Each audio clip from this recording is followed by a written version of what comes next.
नवीन subject सुरू करू आपण. Political science.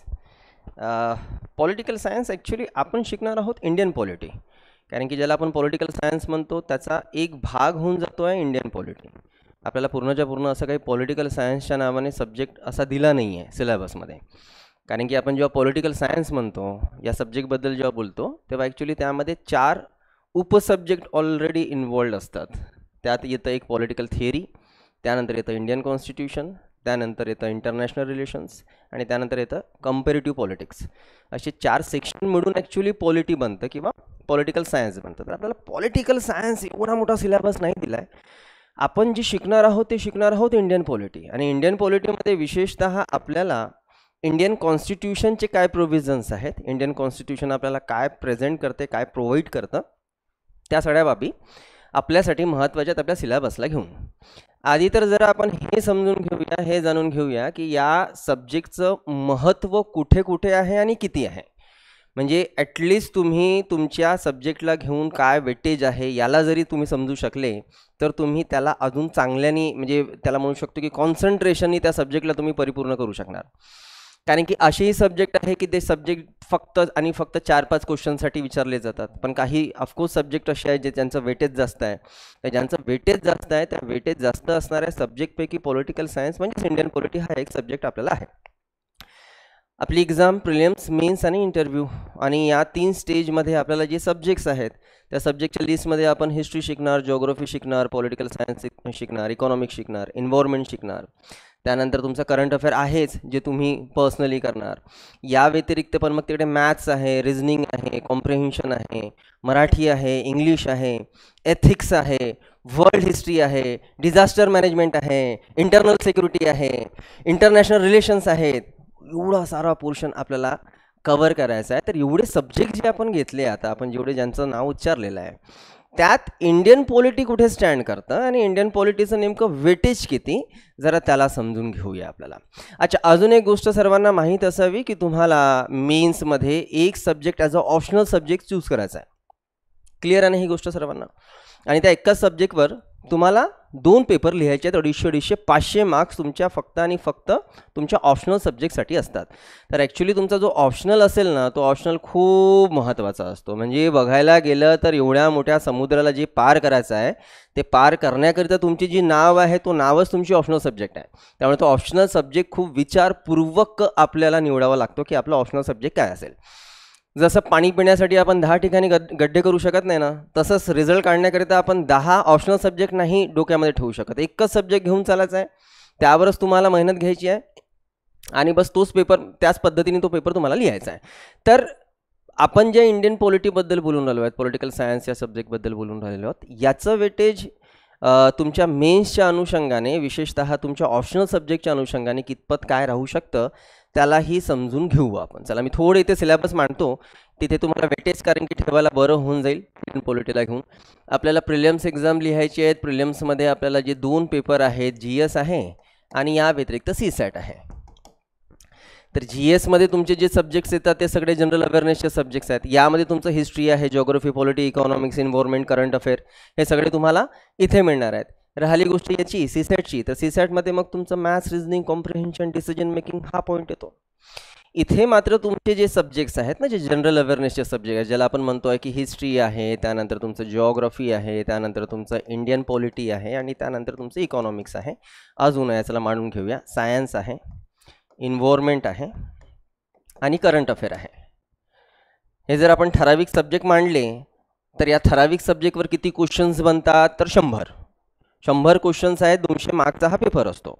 मग 100 क्वेश्चन्स आहेत तर कुठल्या सब्जेक्टला किती वेटेज दिलं आहे आयोगाने, तर असं ठराविक वेटेज नाही आहे बरं का.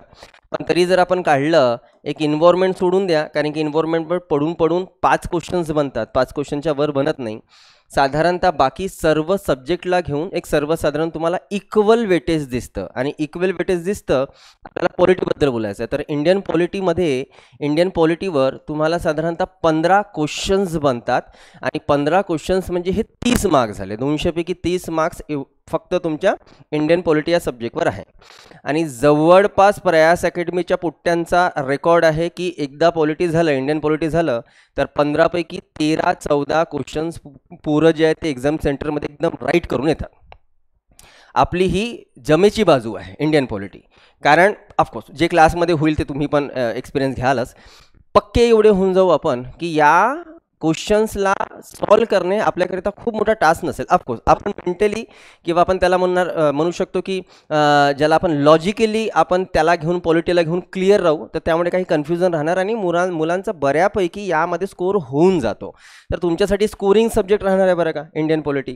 आत्ता भलेही तुम्हाला इंडियन पॉलिटीचा पी नसेल माहीत, काहीच नाही माहीत असेल, पण जरी आपण पुढे जेव्हा बघू 3 महिन्यामध्ये 3.25 महिन्यामध्ये जेव्हा हा सब्जेक्ट संपेल, तेव्हा तुम्ही या सब्जेक्टला घेऊन परिपूर्ण राहाल. फक्त तुम्हाला इथे क्लासरूममध्ये बसताना 2.5 तास फुल कॉन्सन्ट्रेशननी राहायचं आहे आणि कुठल्याही टर्म्स जर नाही समजल्या तर तुम्हाला त्या गोष्टी विचारायच्या आहेत. कारण की इथे आता तुमच्या कॉन्सेप्ट्स येणार आहेत. आपण जेव्हा हिस्ट्री शिकलो तर हिस्ट्रीला बिलकुल काही कॉन्सेप्ट्स लागत नाही. काय संबंध हिस्ट्री आणि कॉन्सेप्टचा? काहीच नाही. पण जेव्हा आपण पॉलिटी शिकतो, जेव्हा आपण इंडियन पॉलिटी शिकतो, तर तेव्हा आपल्याला ज्या बाबी शिकायच्या आहेत, जसं ह्युमन राईट्स आहे, सिव्हिल राईट्स आहेत, फंडामेंटल राईट्स आहेत, नॅचरल राईट्स आहेत. तर राईट्सचेच आपण 4 प्रकार पाडले. पण मग जे राईट्स आपण म्हणतो आहे की ह्युमन आहे, नॅचरल आहे, या व्यतिरिक्त तुमचे फंडामेंटल राईट्स आहेत, हे जे प्रकार पडून राहिले आहेत वेगवेगळे, त्याचा काय अर्थ निघतो? तो अर्थ तर आपल्याला समजून घ्यावं लागेल. प्रेसिडेंट आहे, तर प्रेसिडेंटला जर पदावरनं आपल्याला रिमूव्ह करायचं लागेल, रिमूव्ह करायची वेळ आली, तर आपण काय प्रोसिजर चालवतो? आपण त्याला इम्पिचमेंट म्हणतो. पण इम्पिचमेंटची प्रोसेस कशी चालते, त्याच्या मागे कॉन्सेप्ट्स आहेत. तर कॉन्सेप्ट बेस पूर्ण हा सब्जेक्ट आहे आणि मजेदार सब्जेक्ट आहे बॉस. इंडियन पॉलिटीसारखा मजेदार सब्जेक्ट तुम्हाला कुठलाही मिळणार नाही. ठीक आहे, लिहून देतो मी तुम्हाला. तर इंडियन पॉलिटीवर आपल्याला 15 क्वेश्चन्स फिक्स असतात आणि जवळपास 15 क्वेश्चन म्हणजे तुमचे 30 मार्क्स या फक्त एका सब्जेक्टवर झाले. त्यानंतर आपण जेव्हा मेन्सकडे जाऊ, तर मेन्समध्ये बघा आपल्याला कोणकोणते आणि कसे पेपर लिहायचे आहेत. मेन्समध्ये आपल्याला 4 GSचे पेपर आहेत ना. चला मांडून घेऊया. GS1 आहे, त्यानंतर 2 आहे, 3 आहे, 4 आहे. या व्यतिरिक्त तुमचे लँग्वेजवर जे पेपर आहेत त्याला आपण पेपर ए आणि पेपर बी असं म्हणतो. आणि या व्यतिरिक्त तुमचे मग 2 पेपर असे आहेत जे तुमच्या ऑप्शनल सब्जेक्टवर असणार ना. त्याला आपण म्हणणार की ऑप्शनल 1 आणि ऑप्शनल 2. या जरा समजून घेऊया की इथे तुम्हाला कोणकोणत्या सब्जेक्टला टॅकल करायचं आहे GSच्या नावाने किंवा पेपर ए पेपर बीच्या नावाने. तर पेपर ए हा तुमचा जो राहतो तो मराठीवर राहतो. पेपर बी तुमचा राहतो इंग्लिशवर. कंपल्सरी तुम्हाला 2 लँग्वेज जे आहेत ते दिले आहेत. या पेपरला घेऊन खूप काही टेन्शन घ्यायची गरज नाही आहे. आपल्या सिलेबसनुसार तुमचे दोन्ही लँग्वेजचे पेपर हे खूप सोपी आहेत. पहिली गोष्ट क्वालिफाईंग आहेत म्हणजे हा एक पेपर जातो 300 मार्काला, त्यानंतर जातो 300 मार्काला हा दुसरा पेपर. या 2 पेपरमध्ये आपल्याला दोन्ही पेपर पास करण्याकरिता स्कोर किती करायचा? तर जसं सांगितलं मला क्वालिफाईंग आहे तर इथे तुम्हाला 1/4 स्कोर करावा लागतो. 300 पैकी तुम्ही इथे जर 75 मार्क्स घेतले, इथे 75 मार्क्स घेतले, तर तुम्ही ते पेपर पास केले. ते कॅल्क्युलेटसुद्धा होत नाही. तुमचा हा जो स्कोर असतो ना तो बिलकुल तुमच्या फायनल रिझल्टमध्ये कॅल्क्युलेट केला जात नाही. तुम्हाला हा पेपर फक्त पास करायचे आहेत. कितीही शेंबडं पोट्टं असलं तरी पण 75 मार्क्स घेऊन घेते कोणी. आणि ते पोरगं जर इथेही फेल होत असेल तर फिर उसको कुछ नहीं कर सकते. कारण की आपल्याला ते एवढं पहाड चढायचं आहे रे.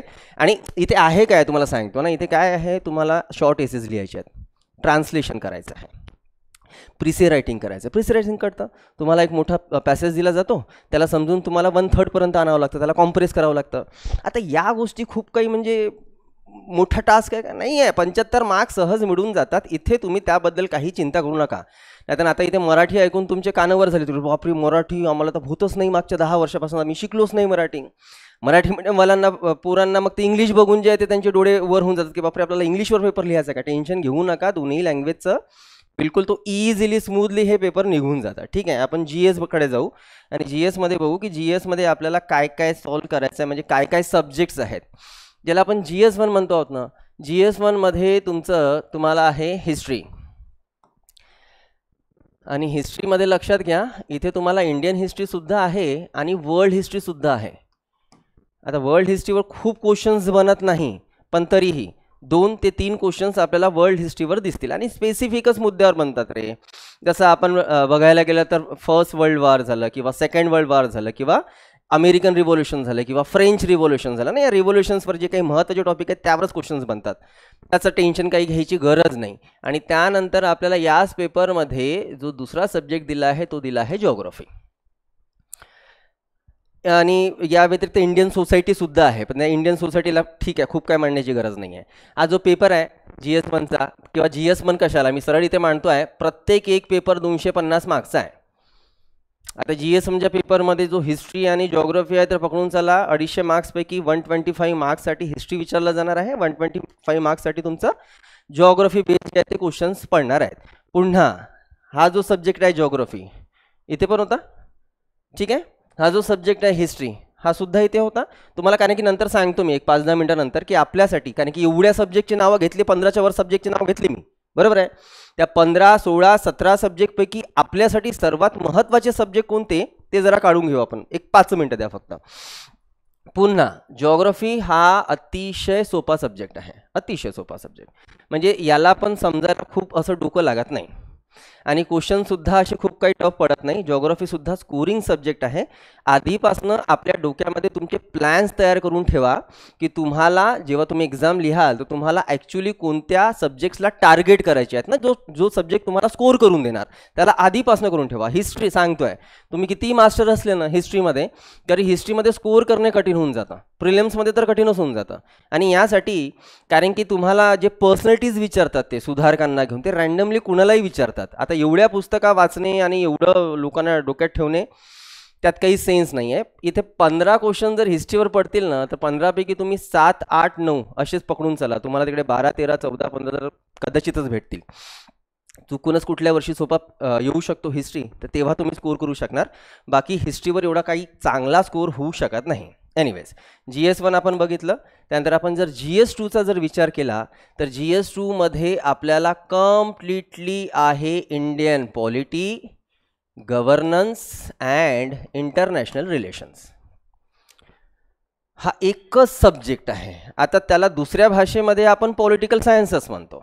इंटरनॅशनल रिलेशन पण आपल्या पॉलिटीचाच भाग आहे, या व्यतिरिक्त गव्हर्नन्ससुद्धा आपल्या पॉलिटीचाच भाग आहे. आता आपण जे काही 3 सव्वा 3 महिने शिकणार आहोत ना हा संपूर्ण भाग शिकणार आहोत, फक्त इंटरनॅशनल रिलेशन आपल्याला वेगळं शिकावं लागतं, ठीक आहे. तर हा एक पेपर पूर्ण GS2चा जो तुमच्या इंडियन पॉलिटीवर बेस राहणार आहे. त्यानंतर आपला जो GS3चा पेपर आहे वो GS3चा पेपर थोडासा कठीण होऊन जातो, थोडा म्हणजे बऱ्यापैकी कठीण होऊन जातो, कारण 5-5 सब्जेक्ट एकाच पेपरमध्ये आहेत. एकाच पेपरमध्ये 5 सब्जेक्ट तुम्हाला दिले गेले. जसं GS3मध्ये तुम्ही इकॉनॉमिक्स आहे, त्यानंतर सायन्स अँड टेक्नॉलॉजी आहे, या व्यतिरिक्त इथे डिझास्टर मॅनेजमेंट आहे, या व्यतिरिक्त इथे इंटरनल सिक्युरिटी आहे आणि या व्यतिरिक्त इथेच इन्व्हायरमेंट आहे. 250 मार्काचा पेपर आहे. 250 मार्काच्या पेपरमध्ये 5 सब्जेक्ट म्हणजे पकडून चला की 50, 50, 50, 50 एवढं साधारणतः वेटेज 5 सब्जेक्टला दिलं गेलं, असे 250 मार्क्सचा एक पेपर. क्लिअर झालं, ठीक आहे. आणि बघायला गेलं तर हे टॉपिक खूप काही कठीण नाही आहेत रे, छोटे छोटे छोटे छोटे टॉपिक आहेत.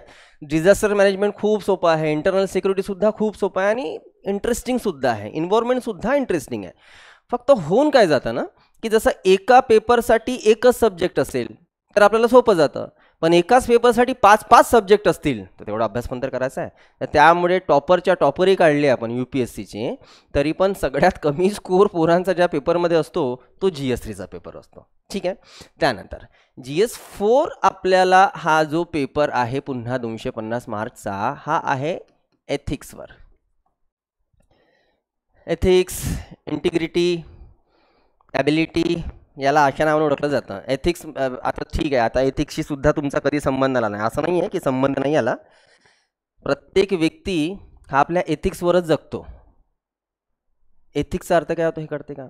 त्याला आपण मराठीमध्ये म्हणतो नीतिशास्त्र, त्याला अजून नीतितत्व असं सुद्धा शब्द वापरला जातं. आता ज्याला आपण एथिक्स म्हणतो आहोत ते एथिक्स म्हणजे आपली मॉरॅलिटी. आता मॉरॅलिटी काय हे समजते का? मॉरॅलिटी म्हणजे नैतिकता. नाही, मला सांगा की तुम्हाला अधिकारी पदावर बसवल्यानंतर तुम्हाला पॅनलनी चला ठीक आहे पास करून टाकलं, आता तुम्ही अधिकारी झाले.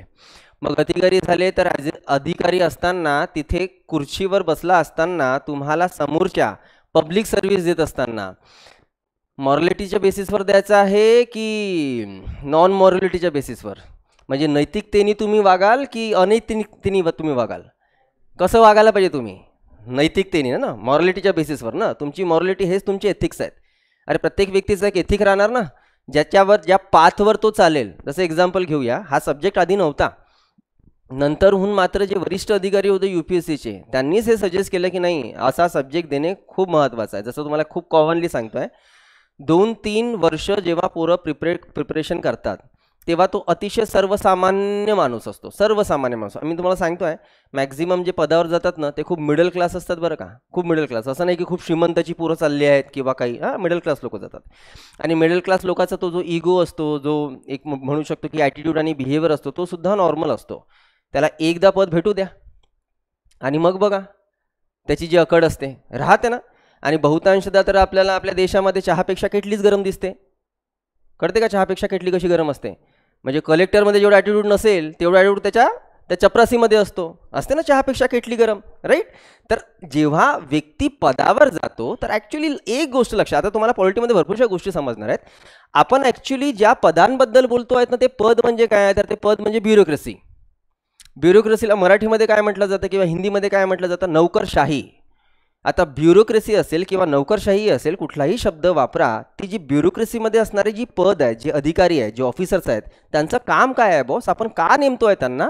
तर ते पब्लिक सर्वंट आहेत. आता पब्लिक सर्वंट म्हणजे काय? असे अधिकारी जे लोकांना सेवा प्रदान करतील. हे खूप महत्त्वाचा पॉईंट आहे.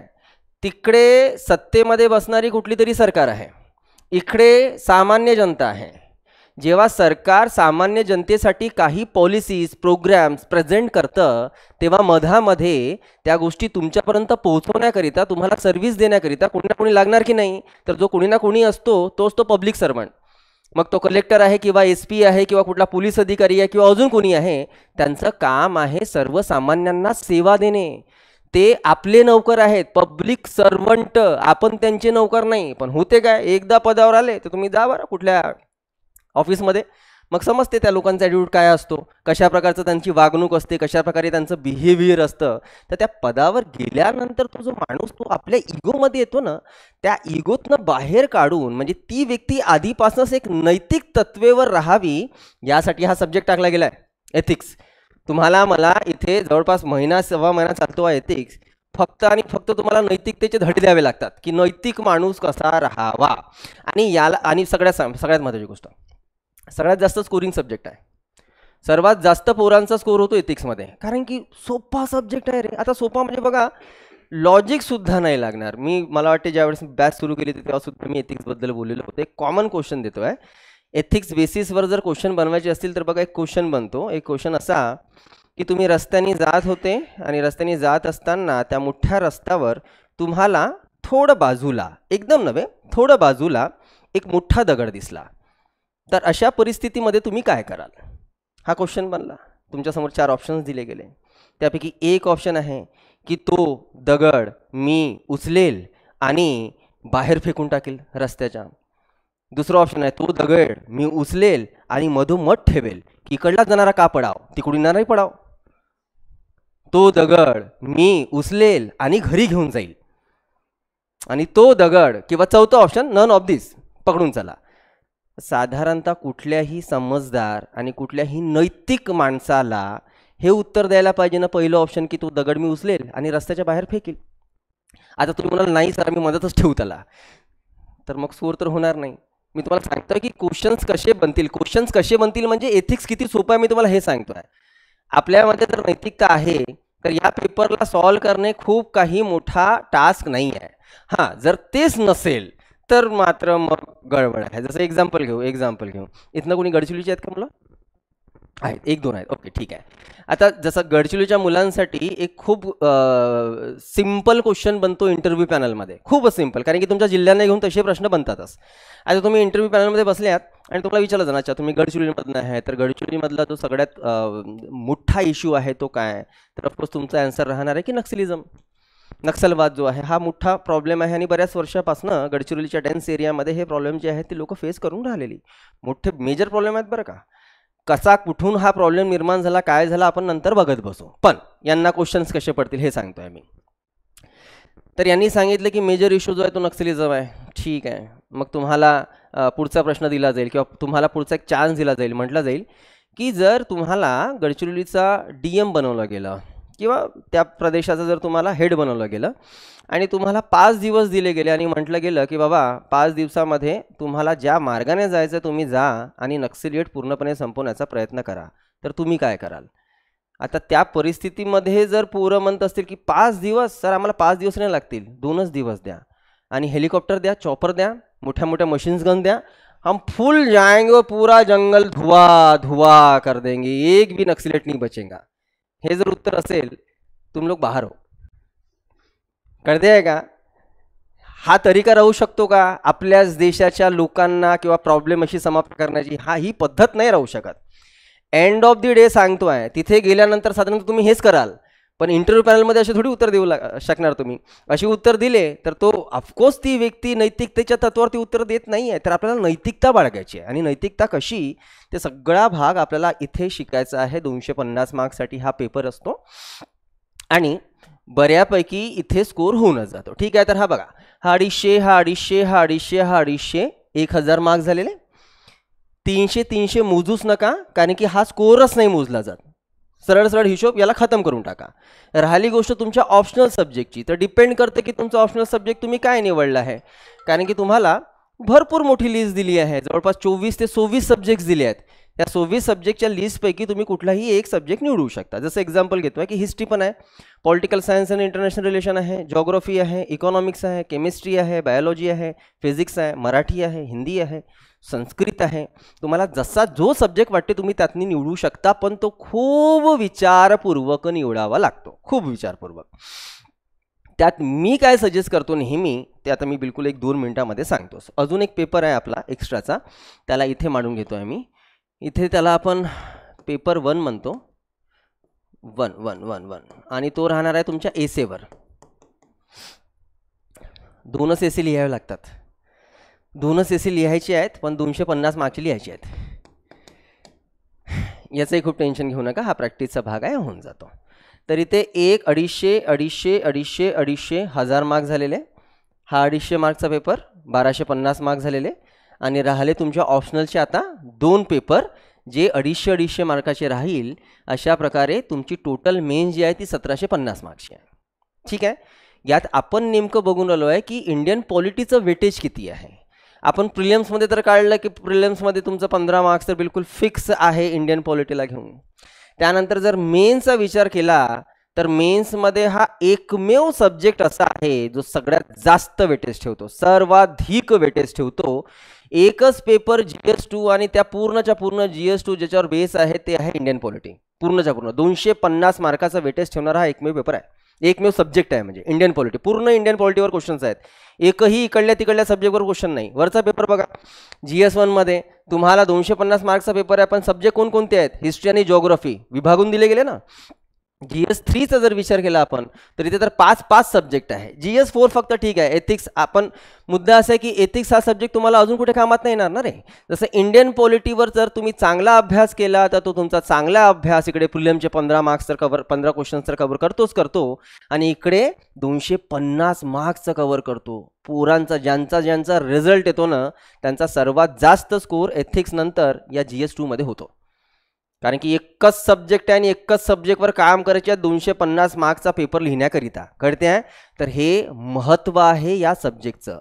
याच्या पलीकडे जाऊन अजून तुम्हाला सांगतो एक महत्त्वाची गोष्ट, पण त्याच्या आधी आपण आपल्या सिलेबसचे 4 सब्जेक्ट असे काढून घेऊ जे आपल्यासाठी खूप जास्त महत्त्वाचे आहेत, खूप जास्त. आणि ते सब्जेक्ट आहेत हिस्ट्री, जिओग्राफी, इंडियन पॉलिटी आणि इकॉनॉमिक्स. का? 100 क्वेश्चन पैकी 60 क्वेश्चन या 4 सब्जेक्टवर पडणार आहे तुम्हाला प्रिलिम्समध्ये. ठीक आहे, 100 पैकी 60 क्वेश्चन म्हणजे 200 मार्क्स पैकी 120 मार्क्स फक्त या 4 सब्जेक्टवर तुम्हाला आहेत. इकडे जर आले मेन्समध्ये तर मेन्समध्ये तुम्हाला पुन्हा हिस्ट्री इथे दिसते आहे, जिओग्राफी इथे दिसते आहे, इंडियन पॉलिटी इथे दिसते आहे आणि इकॉनॉमिक्स दिसते आहे. म्हणजे हे सब्जेक्ट जे सब्जेक्ट इथे आहेत तेच सब्जेक्ट तुम्हाला इथे सुद्धा आहेत. कळते आहे? तर त्यामुळे या सब्जेक्टचा अभ्यास करत असताना मेन्सच्या अनुषंगाने अभ्यास करायचा. तुम्ही जर इकडे मेन्सच्या अनुषंगाने अभ्यास केला तर तुमचं प्रिलियम्स ॲटोमॅटिकली कवर होऊन जातं, तुम्हाला वेगळा अभ्यास करण्याची गरज नाही. आणि सांगतोय जे पोरं म्हणतात नाही बाबा आधी तर आम्ही प्रिलियम्सचाच अभ्यास करू आणि त्यानंतर मेन्स बघू, जे पोरं फक्त प्रिलियम्स घेऊन बसतात ना ते 5-5 वर्ष प्रिलियम्सच घेऊन बसतात, त्यांचा प्रिलियम्सचाच रिझल्ट नाही येत. आपले टार्गेट कधीही मोठे ठेवा, कधीही मोठे ठेवा. जे पुन्हा एक सांगतोय, वाईट वाटून घेऊ नका, पण जी मुलं येतात ना की नाही सर आम्ही आधी ना लहानपणापासून म्हणजे छोट्या पोस्टसाठी आम्ही सुरुवात करून त्यानंतर मोठ्या पोस्टचा विचार करू, हा विचारच चुकीचा आहे तुमचा. सोडून द्या हा विचार, हे खूप संकुचित मानसिकता आहे. तुम्ही जेवढा मोठा विचार कराल ना तेवढ्या लवकर छोट्या पोस्ट तुम्ही सहज घेऊन घ्याल, सहज म्हणतो. यातून असे कित्येक मुलं आहेत रे, तलाठीची एक्झाम देण्याकरिता 5-5, 7-7 वर्षाचं प्रिपरेशन पूर्ण करतात, पण त्यांची एकदासुद्धा तलाठी निघत नाही. आणि तेच आपल्या क्लासचे मुलं जे MPSC राज्यसेवेचा विचार करतात आणि ग्रुप सी दनादन, आता मागे होते ना तुम्हीच होते ना, आता 1-1.5 महिना झाला 7 पोरांचा एकाच वेळेस रिझल्ट आला आहे ग्रुप सीचा. मुद्दा तोच आहे बॉस, तुम्ही का बरं छोटा विचार करून राहिले? मोठा विचार करा, अभ्यास मोठा करा, तुमचे छोटे पोस्ट सहजतेने निघून जातात. ठीक आहे, तर या 4 सब्जेक्टला घेऊन खूप सिरियसनेस ठेवा. हे 4 सब्जेक्टच तुमच्याकरिता सर्वात जास्त महत्त्वाचे आहेत, हिस्ट्री, जॉग्राफी आणि पॉलिटी आणि इकॉनॉमिक्स. तुम्हाला सांगतोय दिल्लीमध्ये जे बॅचेस चालतात ना, जे UPSCचे बॅचेस जे चालतात, तर तुम्हाला सांगतो की शेड्यूल काय असतो. जवळपास जेवढेही टॉप क्लासेस आहेत, मग ते दृष्टी IAS पकडा किंवा मग ते शुभ्रारंजन मॅडमचे क्लासेस पकडा किंवा मग ते बाजीराम पकडा किंवा कुठलेही क्लासेस जर तुम्ही धरले, 11 महिन्याची बॅच असते. 11 महिन्याच्या बॅचची फीज 1.5 लाख, पावणे 2 लाख, 2 लाख अशी व्हॅरी करतं ते. पण त्या 11 महिन्याच्या बॅचमध्ये तुम्हाला काय शिकवलं जाणार, तर त्या 11 महिन्याच्या बॅचमध्ये फक्त 4 सब्जेक्ट्स आहेत, हिस्ट्री, जॉग्राफी, पॉलिटी, इकॉनॉमिक्स, बस संपला विषय. याच्या व्यतिरिक्त काहीच नाही. मग मुद्दा असा आहे की मग बाकी सब्जेक्ट करायचे असेल तर बाकी क्लासेस इंडिव्हिज्युअल लावू शकता तुम्ही, इच्छा तुमची. पोरं एथिक्ससाठी वेगळे क्लासेस लावतात, ऑप्शनलसाठी वेगळे क्लासेस लावतात, मॅथ्स रिझनिंग करिता वेगळे क्लासेस लावतात, लँग्वेजकरिता वेगळे क्लासेस लावतात, एसेकरिता वेगळे क्लासेस लावतात. ज्या बॅचच्या नावाने जे घेतलं जाते ते फक्त हे 4 सब्जेक्टच घेतले जातात, कारण की मुळात हे 4 सब्जेक्टच मेन आहेत. ज्यांनी या 4 सब्जेक्टवर प्रभुत्व मिळवलं भाई उसकी नैया पार है, कळते आहे का? तर त्यामुळे या 4 सब्जेक्टलाच तुम्ही विशेषतःने जे आहे ते फोकस करा. राहिली गोष्ट आपल्या क्लासची, आपल्या क्लासमध्ये हे 4 सब्जेक्ट शिकायला किती वेळ लागतं, तर आपल्या क्लासमध्ये हे 4 सब्जेक्ट शिकायला 13 महिने लागतात. 13 महिने लागतात. मग डोक्यात येत असेल सर बाकीचं कधी, मग बाकीचं फक्त 3 महिन्यांमध्ये होणार का?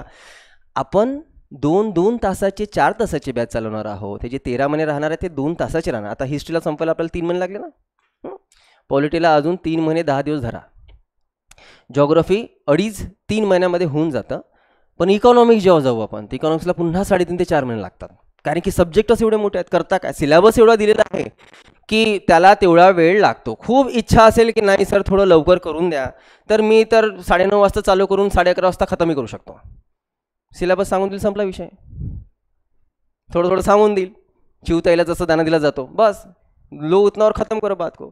जर डिटेलमध्ये डेप्थमध्ये जाऊन शिकायचं आहे तो उसको समय देना पडेगा. घाई करू नका, शांतीने घ्या.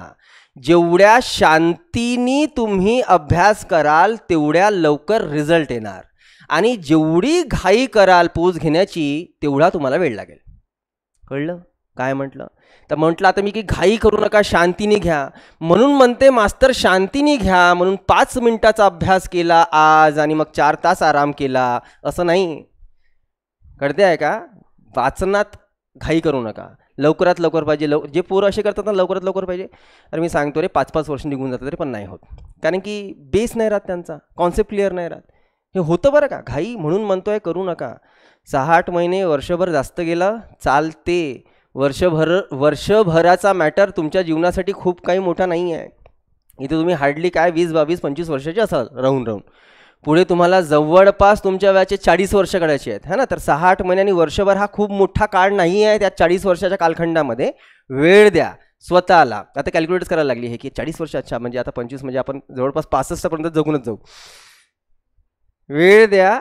एक चांगली लाईफ जगायची असेल तर आत्ता तुम्ही काय इन्व्हेस्ट करता ना ते महत्त्वाचं आहे. आज जेवढं चांगलं इन्व्हेस्ट कराल तेवढे रिटर्न्स तुम्हाला भविष्यामध्ये येणार आहे. तर फक्त वेळ द्या, याच्याकडे लक्ष द्या. आता येऊ आपण ऑप्शनल सब्जेक्टवर, की तुम्हाला ऑप्शनल सब्जेक्ट मी काय सजेस्ट करतो, कारण की सब्जेक्ट तर भरपूर आहेत, प्रचंड सब्जेक्ट आहेत.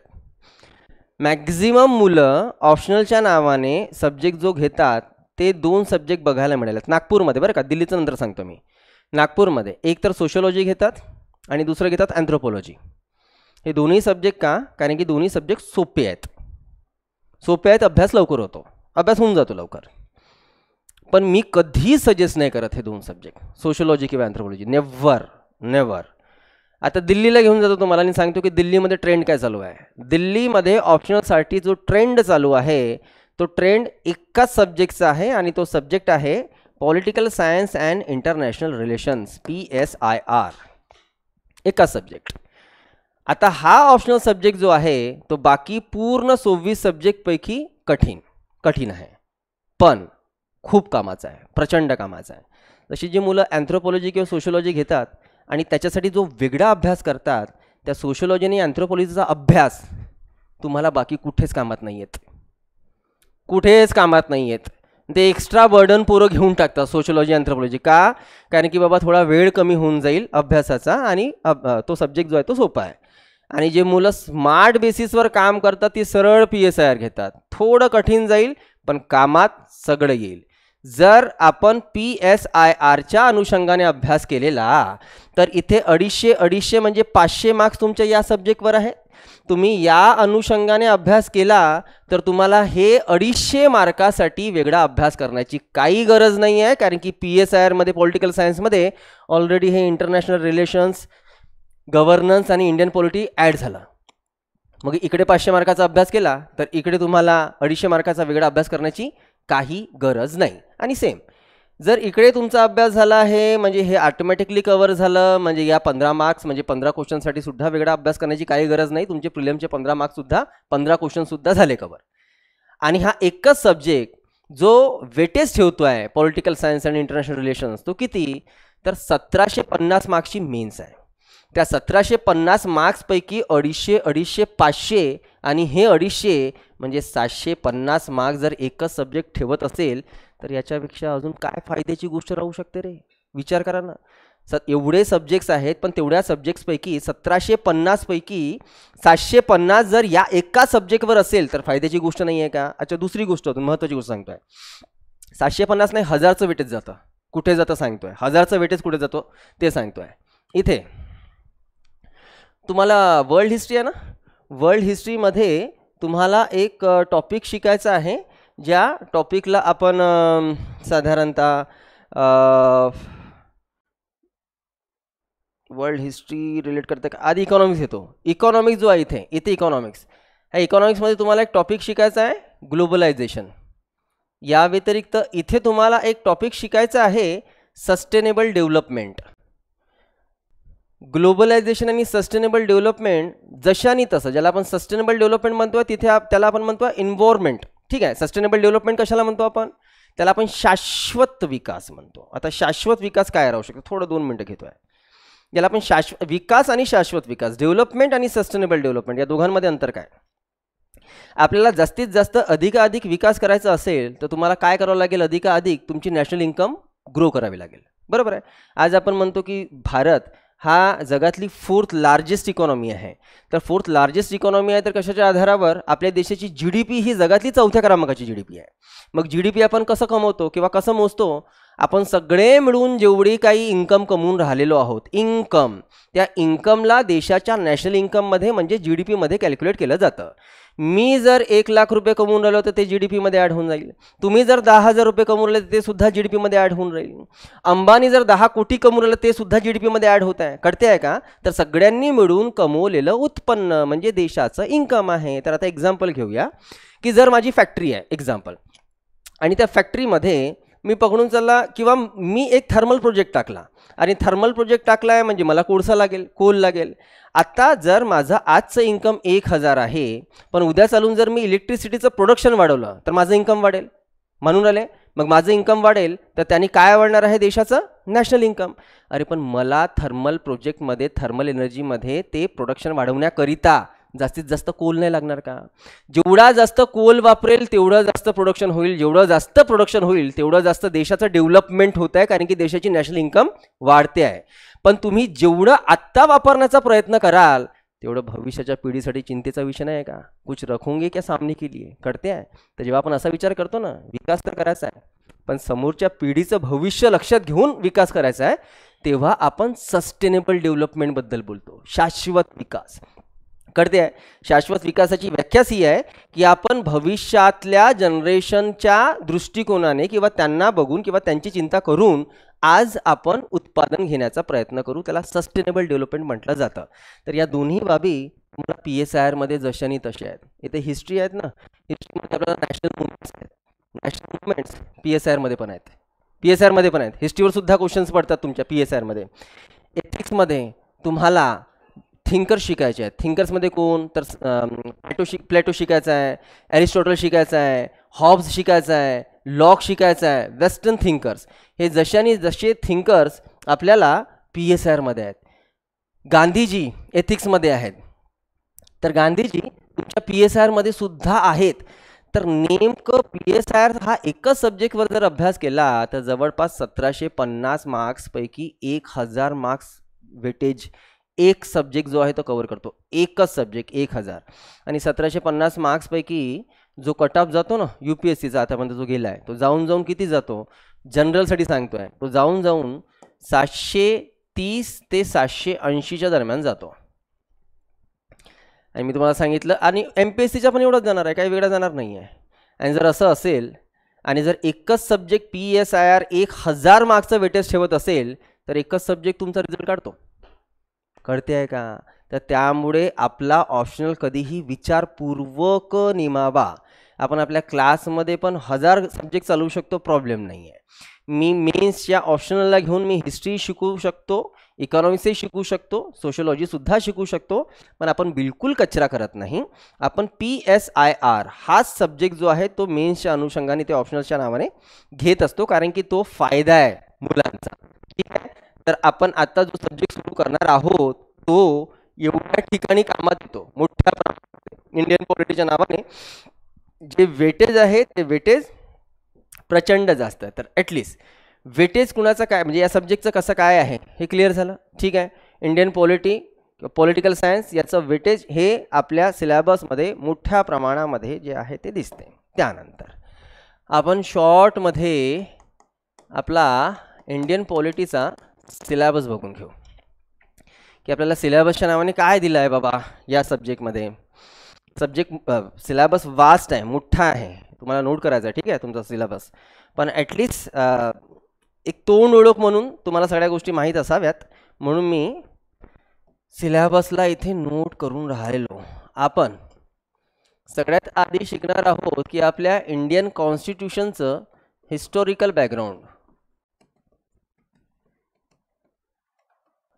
ऐतिहासिक पार्श्वभूमी.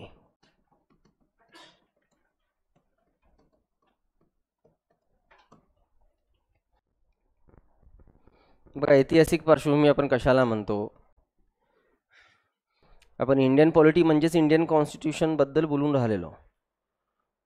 ॲटलिस्ट तुम्हाला काही बेसिक गोष्टी माहीत असेल की आपल्या देशाचा संविधान कधी लागू झाला रे?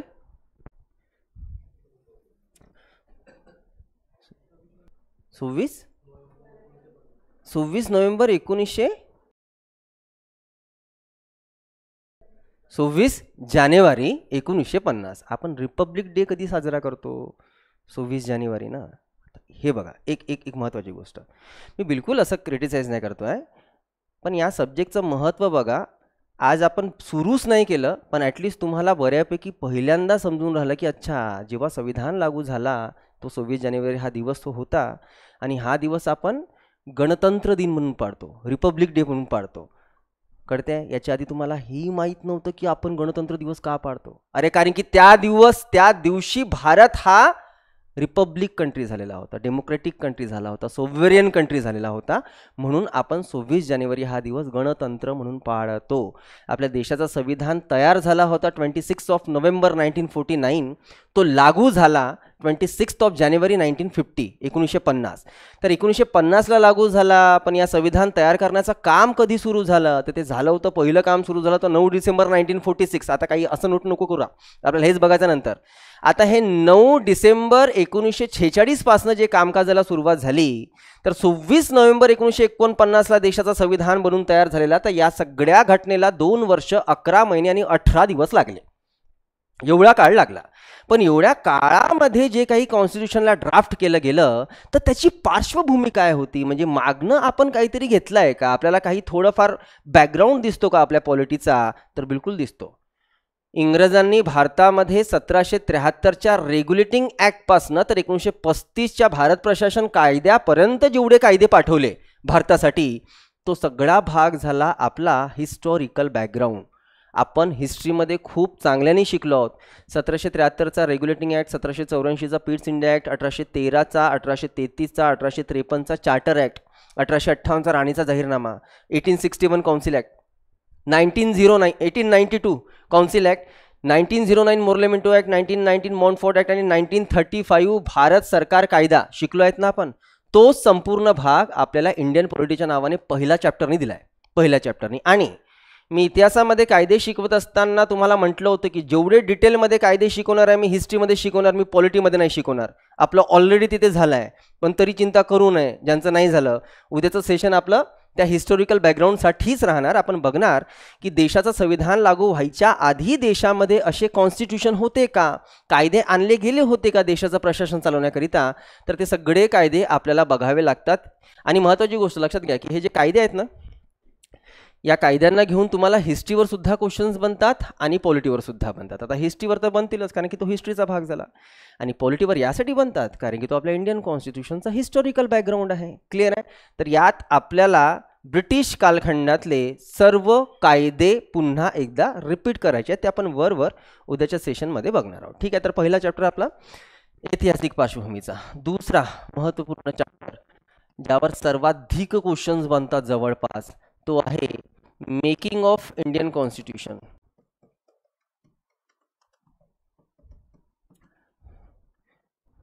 संविधान निर्मिती, भारतीय संविधानाची निर्मिती असं लिहू शकता.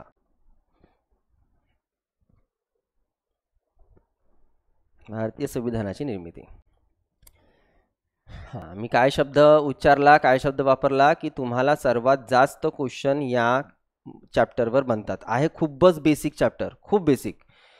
आणि तसंही रेकॉर्ड आहे आजपर्यंत कुठल्याही सब्जेक्टचा जो बेसिक चॅप्टर असतो त्याच्यावर सर्वात जास्त क्वेश्चन बनतात. त्याला भले आपण बेस म्हणतो फक्त, पण तो महत्त्वाचा असतो. इथे बघा काय करायचं आपल्याला, शिकायचं काय, मेकिंग ऑफ इंडियन कॉन्स्टिट्यूशन म्हणजे आपल्या देशाचं संविधान कसा तयार झाला आपल्याला ते बघायचं आहे. या सगळ्याच गोष्टी आल्या बरोबर सांगतोय.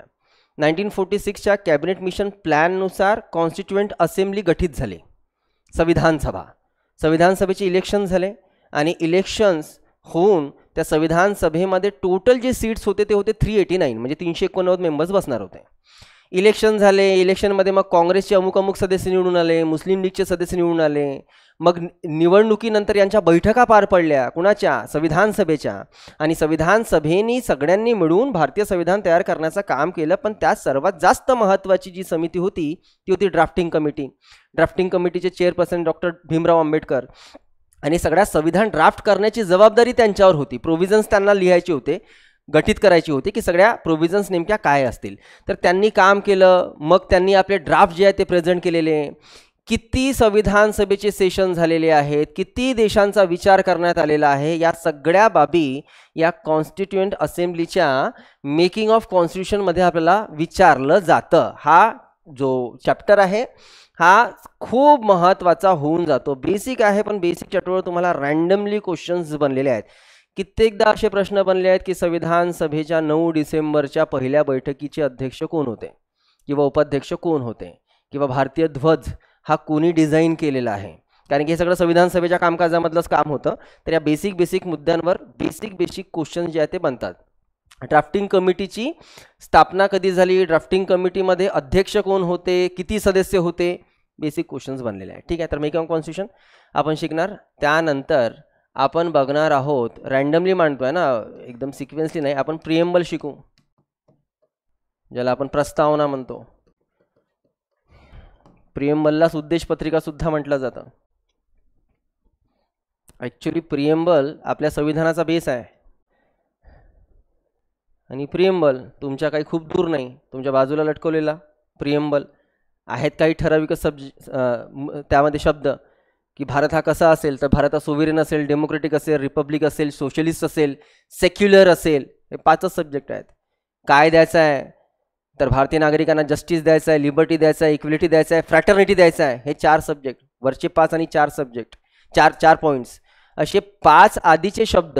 काय काय बोललो आपण, सोव्हरेन, डेमोक्रेटिक, रिपब्लिक, सेक्युलर आणि सोशलिस्ट. हे 5 शब्द. आणि त्यानंतर उद्देश काय आहेत प्रिएम्बलचे आणि संविधानाचे, तर नागरिकांना द्यायचं आहे काय, न्याय, समता, बंधुता, स्वातंत्र्य म्हणजे जस्टिस, लिबर्टी, इक्विलिटी, फ्रॅटर्निटी ज्याला आपण म्हणतो. हे 4 असे 5 आणि 4 सब्जेक्ट. म्हणजे हे थोडं जे काही तुमच्या बाजूला दिसते ना, त्याला शिकण्याकरिता 2-2 तासाचे 2 लेक्चर लागतात, 4 तास जातात फक्त त्याला समजण्याकरिता की काय त्याचं गूढ आहे, काय काय कॉन्सेप्ट काय आहे, काय सांगतं प्रिएम्बलचे हे शब्द. तर ते भलेही तुम्हाला एवढा छोटासा पोर्शन दिसतो आहे, पण त्याला समजण्याकरिता आपल्याला प्रदीर्घ वेळ द्यावा लागेल. ते आपण प्रिएम्बलमध्ये बघणार. प्रिएम्बलच्या व्यतिरिक्त आपण शिकणार आहोत फेडरल स्टेट, त्याला आपण म्हणतो संघराज्य.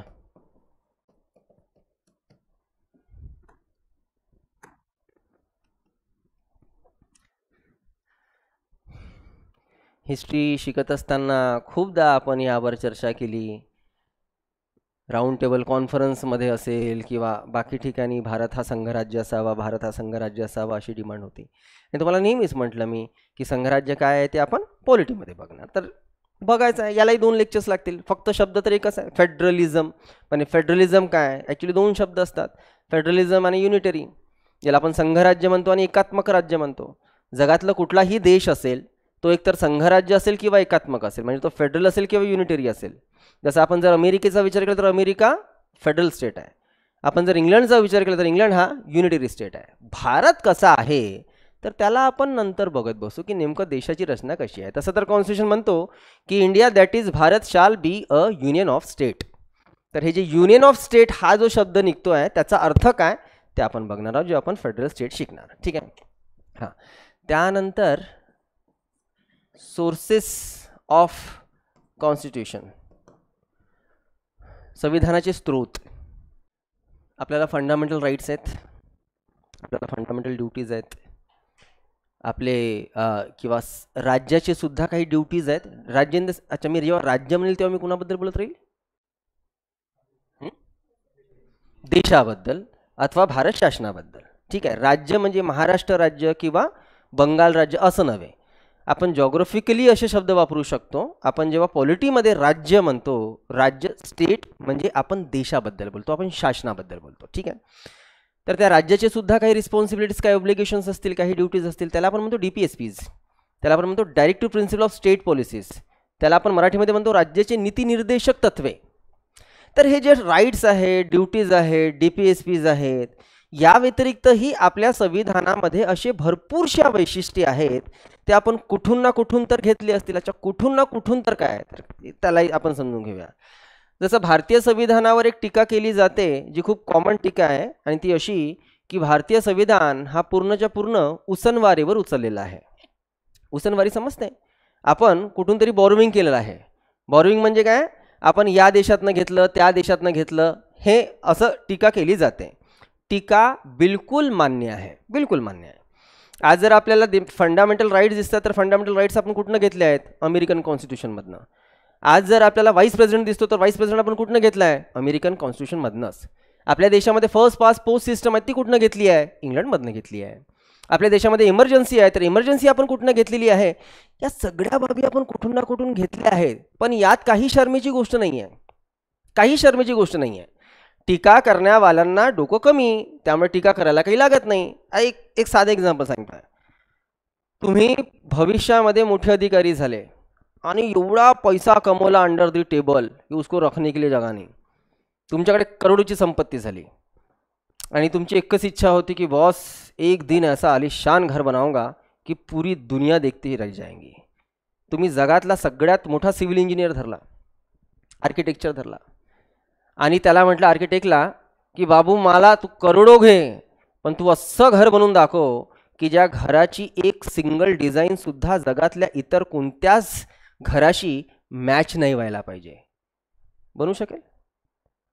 आहे शक्य की तुम्ही म्हणता की तुमच्या घराची एकही डिझाईन जगातल्या कोणत्याच घराशी मॅच नाही व्हायला पाहिजे? अरे खिडक्या तर होतीन, दरवाजा काय सुरंग करणार आहात? करणार काय तुम्ही? कळते आहे का? अरे जेव्हा देशाचा संविधान तयार होत होता तेव्हा जगामध्ये सांगतोय अर्ध्यापेक्षा अधिक देशाचे संविधान तयार होऊन गेले होते. अमेरिका असेल, फ्रान्स असेल, इंग्लंड असेल, हा देश असेल, तो देश असेल, सगळ्यांची. आणि सगळ्यांनी चांगले चांगले तत्वे काढून घेतले. Fundamental rights, duty, DPSP, emergency, हे थे. आपण काय वेगळं आणायचं कुठून? कळते आहे का? पण आपण घेतलं जरी आहे तरी पण काय जशन तसं घेतलं आहे का? जशन तसं घेतलं असतं तर मग गरजच काय होती एवढा संविधान सभा तयार करण्याची, एवढी प्रोव्हिजन्स तयार करण्याची? फंडामेंटल राईट्स आपण अमेरिकेतनं घेतले, पण हे खूप शानीची गोष्ट आहे की जेवढे राईट्स अमेरिकन लोकांना नाही आहेत तेवढे राईट्स भारतीय लोकांना आहेत. तर आपण काय केलं? त्याला मॉडिफाईड केलं, त्याला सुंदरतेने आपण डिझाईन दिलं. असं नाही की जशानी तसं उचललेलं आहे. गव्हर्नरचं पद 1935च्या कायद्यातनं उचललेलं आहे, पण जशानी तसं नाही उचललं आहे. आपल्याला ड्युटीज आपण रशियामधनं उचललेल्या आहेत, पण जशानी तशा नाही उचलल्या आहेत. आपण प्रत्येक गोष्टीला खूप चांगल्याने डिझाईन केलं आणि तेव्हा कुठे हा जगातला सर्वात मोठा आणि सर्वश्रेष्ठ संविधान बनवू शकलो. मी तुम्हाला जागतिक जे थिंकर्स आहेत ना त्यांच्याबद्दल सांगतो. ते जगातले जे थिंकर्स आहेत ते सुद्धा हे मान्य करतात की जगातला सर्वश्रेष्ठ संविधानापैकी भारतीय संविधान हा एक आहे. विश्वास ठेवा, दुसऱ्या महायुद्धाच्या समाप्तीनंतर जगात जेवढे काही देश हे गुलामगिरीमध्ये होते ना, सगळे फ्री झाले. भारतही फ्री झाला. आणि या सगळ्या देशांनी त्यांचा संविधान तयार केला आणि सगळ्या देशांनी त्यांच्या देशामध्ये लोकशाही एक्सपेरिमेंट केलं, डेमोक्रेसीला. आता हे सगळे देश म्हणजे माहिती आहे किती देशाबद्दल बोलतोय आपण? 125 देश, जवळपास 125 देश आहेत ज्यांना आपण डेव्हलपिंग कंट्रीज म्हणतो. त्यांनाच आपण थर्ड वर्ल्ड कंट्रीज म्हणतो. हा शब्द कधी ऐकला? Third world countries. आता भरपूरसं काही नव्याने तुम्ही ऐकणार आहात. आपण त्यांना तिसऱ्या जगाचे देश म्हणतो. का तिसऱ्या जगाचे? का हे सगळे आपण नंतर सांगणार, मी तुम्हाला सविस्तर सांगणार. विश्वास ठेवा, 125 देशांपैकी फक्त भारत एकमेव देश असा आहे की ज्या देशामध्ये 1950 पासूनच संविधान लागू आहे, डेमोक्रेसी लागू आहे, आणि आजही ती डेमोक्रेसी जशानी तशी जगून राहिली. मधात कधी क्रांती नाही आली, कधी संविधान बदलला नाही, कधी लोकशाही बरखास्त झाली नाही. भारत हा एकमेव देश आहे. आणि का असं होऊ शकलं? कारण की देशाचा संविधान तसा तगडा बनवण्यात आला, तसा मजबूत करण्यात आला. नेपाळ लोकशाही देश, काय चालू होतं 1 महिन्याआधी माहीत असेल ना तुम्हाला? झाले ना त्यांचे लोकशाहीचे न्यारे. श्रीलंका लोकशाही देश, 2 वर्षाआधी नेपाळसारखी परिस्थिती झालेली होती.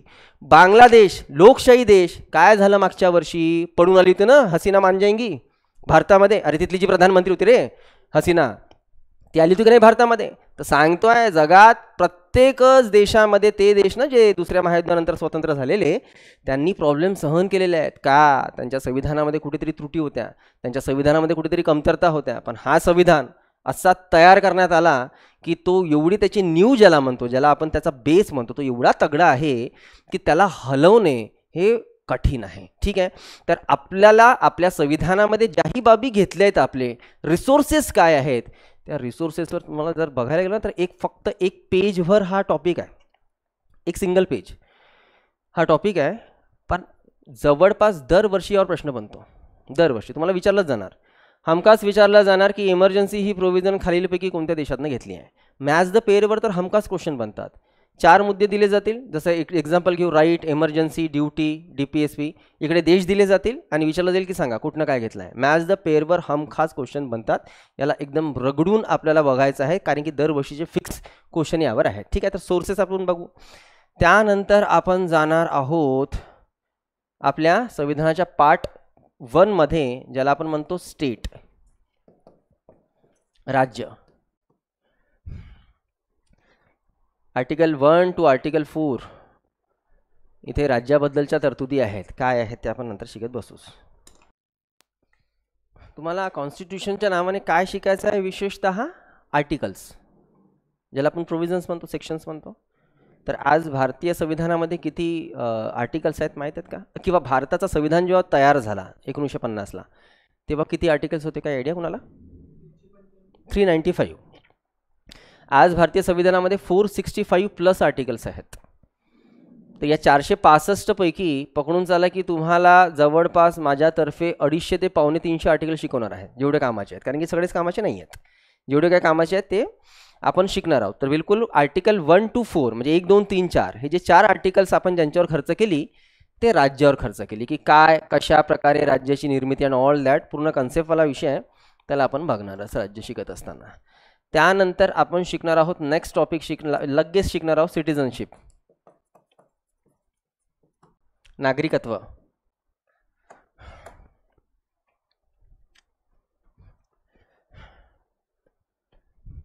तुम्ही नागपूरचे नागरिक आहात, कोणी भंडारा गोंदिया चंद्रपूर गडचिरोलीचे पण असतील, पण आहात नागपूरचे किती लोक आहेत? ओके, नागपूरचे नागरिक आहात तुम्ही, महाराष्ट्राचे नागरिक आहात, ठीक आहे, या देशाचे नागरिक आहात. बरं झालं संविधान सभेत तुम्हाला जागा नाही दिली, नाहीतर तुम्ही पार ऑपरेशन करून ठेवलं असतं. आपण नागरिक फक्त आपल्या देशाचे आहोत, सिंगल सिटिझनशिप चालतं आपल्या देशामध्ये. आपण नागरिक फक्त आपल्या देशाचे आहोत, आपण महाराष्ट्राचे रहिवासी आहोत, रेसिडेंट. आपण नागपूरचे रेसिडेंट आहोत. आता बघा ना, तुमची नागरिकत्वाची कन्सेप्ट बघा अजून किती खोलवर गेली असती. अच्छा, आम्ही देशाचे नागरिक आहोत, आम्ही महाराष्ट्राचे नागरिक आहोत, आम्ही विदर्भाचे नागरिक आहोत, आम्ही विदर्भामध्ये नागपूरचे नागरिक आहोत. अच्छा, नागपूरमध्ये कोणी इंदुराचे नागरिक, कोणी मनीषनगरचे नागरिक, कोणी मेडिकल चौकाचे नागरिक, कळते का? असं होऊन जाईल, खिचडा होऊन जाईल ना. असं नाही आहे की जगामध्ये एकापेक्षा जास्त नागरिकत्व नसते का? अमेरिकेसारख्या देशामध्ये ड्युअल सिटिझनशिप आहेत. त्यांच्या ड्युअल सिटिझनशिप म्हणजे काय? तो देश त्यांच्या देशात म्हणजे त्या नागरिकांना देशाचं सुद्धा नागरिकत्व मिळते आणि ते ज्या राज्यामध्ये राहतो त्या राज्याचं सुद्धा नागरिकत्व मिळते. कारण की अमेरिका हा फेडरल कंट्री आहे बॉस. भारतामध्ये तशी व्यवस्था ठेवण्यात काही अर्थ नव्हता. डॉक्टर आंबेडकर यांनी काय यावर भाष्य केलं होतं संविधान सभेमध्ये, की का बरं ते दुहेरी नागरिकत्व ठेवत नाही आहेत, का ते सिंगल सिटिझनशिप ठेवत आहेत, त्याचं स्पष्टीकरण मी तुम्हाला देणार जेव्हा आपण नागरिकत्व शिकणार आहोत. कलम 5 ते 11 मध्ये आपल्याला नागरिकत्वाच्या तरतुदी ज्या आहेत त्या नोट करून दिलेल्या आहेत. आणि त्यानंतर जो सर्वात महत्त्वाचा विषय आहे सर्वांसाठी तो आहेत आपले फंडामेंटल राईट्स, मूलभूत अधिकार. मोठा पाठ शिकायचा आपल्याला मूलभूत अधिकाराच्या नावाने. तिथेच चर्चा करू आपण की का बरं आपण त्यांना फंडामेंटल म्हणतो, त्यांना फक्त राईट्स का नाही म्हणलं जात, त्याच्या मागे पण कॉन्सेप्ट्स आहेत, बघूच आपण.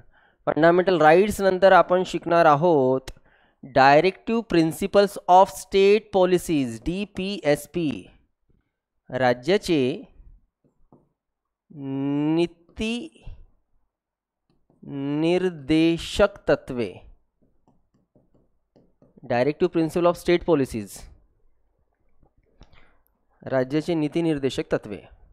त्यानंतर आपण जाणार आहोत फंडामेंटल ड्युटीजकडे, मूलभूत कर्तव्य.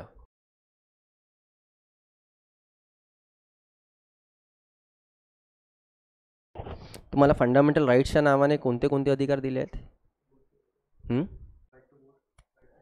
ठीक आहे, right to vote, right to equality, right to speak, हां, against exploitation, yes, religious rights, yes, ठीक आहे. म्हणजे right to education, article 21A, yes, हे राईट्स ठीक आहे, तुम्हाला बऱ्यापैकी माहीत आहेत. आता आपल्याला कर्तव्याच्या नावाने काय काय कर्तव्य आहेत?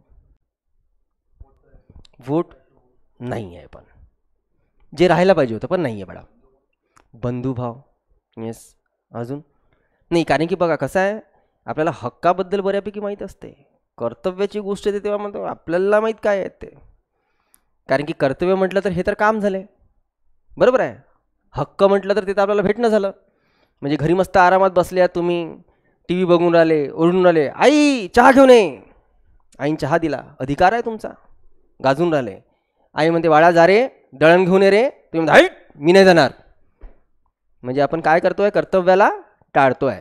पण अधिकार साधारणतः देशामध्ये असंच होतं. पण लक्षात घ्या, अधिकार आणि कर्तव्य हे नाण्याच्या दोन बाजू आहेत. नाण्याच्या दोन बाजू कळतात ना, ठीक आहे. जर तुम्हाला अधिकार आहे तर तुम्हाला हक्क म्हणजे तुम्हाला कर्तव्यसुद्धा असायला पाहिजे. जर अधिकार आहे आणि कर्तव्य नाही आणि फक्त कर्तव्य आहेत आणि अधिकार नाही तर याला काही अर्थ उरणार नाही आहेत. जर तुम्हाला काही दिलं जात आहे तर तुमची काही रिस्पॉन्सिबिलिटी सुद्धा असेल आणि तुमच्या रिस्पॉन्सिबिलिटीजच तुमचे जे आहेत ते कर्तव्य आहेत. तुमच्या देशाचा राष्ट्रसन्मान ठेवणे, राष्ट्रगीताचा मान ठेवणे, राष्ट्रध्वजाचा मान ठेवणे, सगळ्यांसोबत बंधुभावाशी जे आहे ते वागणूक ठेवणे, आपले ती नेते ज्यांनी या देशासाठी स्वातंत्र्यासाठी लढले आहेत त्यांचा मान सन्मान ठेवणे, या सगळ्या गोष्टी आपल्या कर्तव्यामध्ये येतात. 11 कर्तव्य नमूद आहे संविधान आपल्या कॉन्स्टिट्यूशनमध्ये, जे की खूप नंतरहून नमूद झालेले आहेत. म्हणजे जेव्हा मूळ संविधान तयार होत होता तेव्हा आपल्याला कर्तव्याची यादी दिली नव्हती. कर्तव्य कधी ॲड झाले काय ते आपण नंतर बघू, पण ड्युटी सुद्धा महत्त्वाची. तुम्हाला यावर प्रश्न बनतो. ज्ञान. त्यानंतर आपण एका मोठ्या पार्टकडे जातो आणि त्या मोठ्या पार्टला लिहित असताना मी ते पार्लमेंट टाकून देतो आणि पार्लमेंटच्या नावाने काय काय शिकायचं आहे.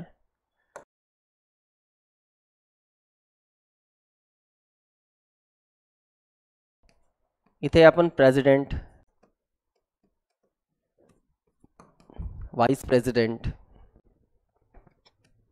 प्राईम मिनिस्टर,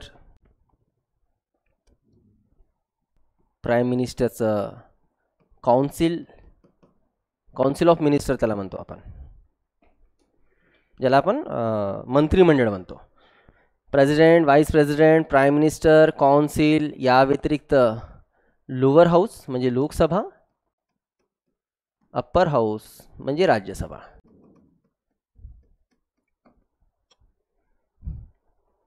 हे फक्त दिसायला एवढं सोपं वाटतं की ओके पार्लमेंट, प्रेसिडेंट बघू, व्हाईस प्रेसिडेंट बघू, प्राईम मिनिस्टर बघू, हे बघू ते बघू. हे आपण एका लाईनमध्ये लिहिलं आहे. फक्त या टॉपिकला शिकायला जवळपास 15 ते 20 दिवस जातात. प्रेसिडेंटला शिकायला, प्राईम मिनिस्टरला शिकायला, लोकसभा, राज्यसभा, कारण की याच्यामध्ये अजून भरपूरशा गोष्टी आहेत. लोकसभेचं कामकाज कसं चालते ते तुम्हाला शिकावं लागेल. लोकसभेमध्ये कोणतंही बिल पास कसं होतं ते आपल्याला बघावं लागेल. बिल काय असतं रे? बिल आणि कायदा या दोघांमधलं अंतर माहिती आहे तुम्हाला? लॉज अँड बिल, नाही? एक्झाम्पल घेऊ, एक साधं एक्झाम्पल घेतो आहे. पकडून झालं की सरकारला एक कायदा करायचा आहे आणि कायदा असा की तो कायदा असा सांगतोय की ज्याही नागरिकांचे पैसे ज्या बँकेमध्ये आहेत, उद्या चालून जर ती बँक बुडाली तर त्या बँकेला तो पैसा वापरण्याचा पूर्ण अधिकार असेल, असा कायदा केला जाऊ शकतो. 2017ला अरुण जेटली साहेबांनी असे प्रयत्न केले होते. ठीक आहे. आता पकडून चला की असा कायदा करायचा आहे, तर कायदा तेव्हाच होईल जेव्हा कायदा हा पार्लमेंटमध्ये पास होणार, आणि पास होणार तर त्याला 2 गृहातनं पास व्हावं लागेल आणि एका महत्त्वपूर्ण व्यक्तीची संमती घ्यावी लागेल. 2 गृह कोणते? लोकसभा आणि राज्यसभा. आणि त्यानंतर त्याला सही ज्यांची लागेल ते कोण असणार? तर प्रेसिडेंट. तर तुम्हाला असा कायदा करण्याकरिता जे काही मांडावं लागणार आहे ना, ज्याला तुम्ही पास करून घ्याल, त्याला आपण म्हणतो बिल. आपण जेव्हा काही मांडतो कुठला कायदा करण्याकरिता, आपण त्याला असंही म्हणू शकतो कायद्याचं रफ एक डॉक्युमेंट म्हणजे बिल. तुम्ही बिल मांडलं, दोन्ही गृहात बिल पास झालं, त्या बिलावर राष्ट्रपतीची सही झाली, तर आता बिलाचं रूपांतर कायद्यात झालं. तर हे प्रोसिजर ऑफ लॉ काय आहे, हे कसं चालतं, हे संपूर्ण भरपूर गोष्टी शिकायच्यात आपल्याला या फक्त पार्लमेंटच्या नावाने. पार्लमेंटरी सिस्टमसुद्धा शिकायची की पार्लमेंटरी संसदीय शासन प्रणाली काय असते, कारण की जगामध्ये 2 प्रणालींनी काम चालतं ॲडमिनिस्ट्रेशनचं. आपल्या देशामध्ये पार्लमेंटरी सिस्टम आहे, इंग्लंडमध्ये सुद्धा पार्लमेंटरी सिस्टम आहे, अमेरिकेमध्ये प्रेसिडेन्शियल सिस्टम आहे. तर ते प्रेसिडेन्शियल सिस्टम काय असते, पार्लमेंटरी सिस्टम काय असते, तो भाग बघायचा आहे. अमेरिकेचा कधी प्राईम मिनिस्टर राहू शकत नाही, अमेरिकेचा कधी पण प्रेसिडेंट हाच अधिकारी असणार. आपल्या देशामध्ये जरी प्रेसिडेंट दिसून आले पण काही कामाचे आहेत का? काही कामाचे नाही. त्यांचं एकच काम आहे, इधर जेब में ऐसा पेन रखने का, दिनभर इधर उधर घुमने का, आणि जिथे गरज पडली तिथे पेन काढला, सही केली, विषय संपला. याच्या व्यतिरिक्त ॲज अ प्रेसिडेंट काही त्यांना एक्झिक्युटिव्ह पॉवर्स नाही आहेत. एक्झिक्युटिव्ह पॉवर्स ज्याच्या हातामध्ये असते तो आहे प्राईम मिनिस्टर. आणि पार्लमेंटरी सिस्टममध्ये व्यवस्थाच अशी चालते. का अशी चालते आणि बाकी सगळ्या गोष्टी आपण नंतर बघणारच. ठीक आहे, चला हे पार्लमेंटच्या व्यतिरिक्त आपण नंतर बघणार स्टेट लेजिस्लेचर. त्याला तुम्ही राज्य विधिमंडळ लिहा मराठीमध्ये.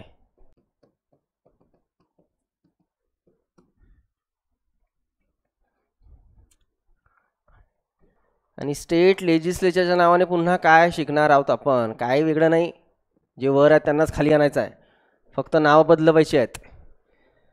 जसं संसद देशासाठी प्रशासन आणि बिलाचं आणि कायद्याचं काम बघते, तसंच राज्यासाठी काय आहे तर स्टेट लेजिस्लेचर. एक सरळ हिशोबाने संसद काय आहे हे सगळ्यांना माहीतच असेल ना. याच्या व्यतिरिक्त महाराष्ट्र राज्याचं सुद्धा एक विधिमंडळ आहे, हे माहीत आहे ना? आहे ना क्लिअर? काय वाटते आपल्या नागपूरचे थोर महान नेते फडणवीस साहेब कुठे जाऊन बसतात? विधिमंडळातच जाऊन बसतात की नाही? मुख्यमंत्री आहेत तर राज्याची व्यवस्था सुद्धा तशीच आहे जशी केंद्राची आहे. म्हणून आपल्याला ना फक्त नावं बदलवायची आहेत, बाकी सगळे अधिकार आणि सगळ्या गोष्टी ह्या सारख्याच असणार. इथं जो आपण प्रेसिडेंट बघितला ना, राज्यस्तरावर आपण गव्हर्नर बघणार आहोत, राज्यपाल. पण देशासाठी जसा व्हाईस प्रेसिडेंट आहे असा कुठल्याच प्रकारे डेप्टी गव्हर्नर वगैरे असं काही पद नाही आहे, लक्षात घ्या. बिलकुल असं काही पद नाही आहे. देशासाठी राष्ट्रपती आहेत, उपराष्ट्रपती आहेत. राज्यासाठी फक्त राज्यपाल आहे. उपराज्यपाल वगैरे असं पद नाही आहे. तुम्ही म्हणाल नाही ना सर, आम्ही तर ऐकलं आहे उपराज्यपाल. अरे उपराज्यपाल म्हणजे तुम्ही लेफ्टनंट गव्हर्नर ऐकला आहे, आणि लेफ्टनंट गव्हर्नर राज्यात नसतात, ते युनियन टेरिटरीमध्ये असतात. दिल्लीचा लेफ्टनंट गव्हर्नर राहणार, पॉंडिचेरीचा लेफ्टनंट गव्हर्नर राहणार, जम्मू काश्मीरचा लेफ्टनंट गव्हर्नर राहणार, महाराष्ट्राचा कधी लेफ्टनंट गव्हर्नर नाही राहणार. एकच पद आहे गव्हर्नर. दोघांमधलं अंतर शिकूच पुढे आपण. या व्यतिरिक्त जसा वर PM आहे तसा खाली CM. जसं वर PMचं काउन्सिल आहे, सेम खाली सुद्धा CMचं काउन्सिल. आणि जसं आपण संसदेचं लोअर हाऊस आणि अप्पर हाऊस बघितलं होतं, लोअर हाऊसच्या नावाने लोकसभा आणि अप्पर हाऊसच्या नावाने राज्यसभा, तसंच राज्यामध्ये लोअर हाऊसच्या नावाने जे असते त्याला आपण म्हणतो असेंब्ली, म्हणजेच विधानसभा. आणि तिकडे जसं राज्यसभा दिसते अप्पर हाऊस, तसं राज्यामध्ये असते काउन्सिल, ज्याला आपण म्हणतो विधान परिषद.